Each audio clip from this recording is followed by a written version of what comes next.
Wala na. Ubus na. Eto na. Libreng ulam na to. Dahil wala kaming huli sa ibabaw, dalawang isip kami kung tatawid pa kami kasi lumakas yung tubig. Ang swerte, nadaanan namin itong pako. Ang daming pako dito. Ayan o.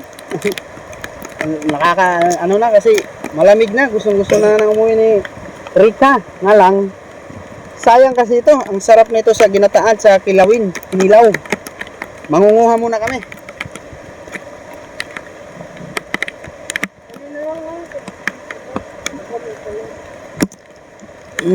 Sariwang gulay.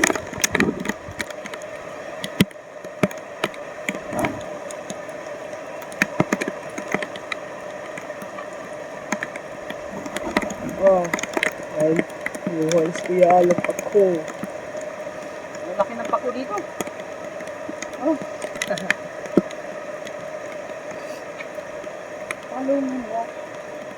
No, grabe ng pako ng kuha ni Kuya Al. Wala eh.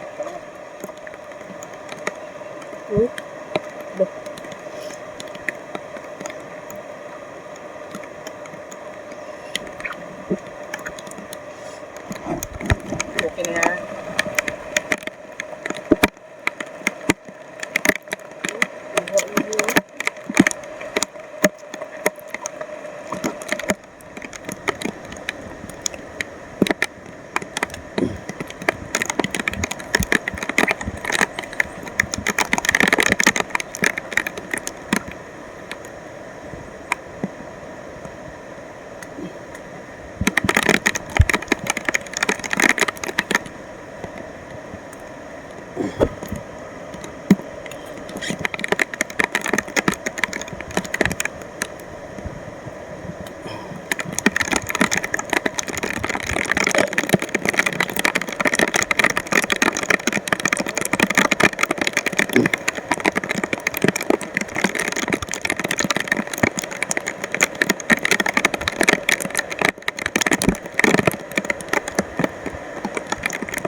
Wala na.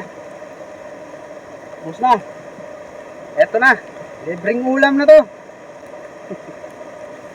Sarap na ito. May sabaw na gataan tapos lagyan ng ulang. So, paano yan? Hanggang sa susunod na kabanata mga sangkay.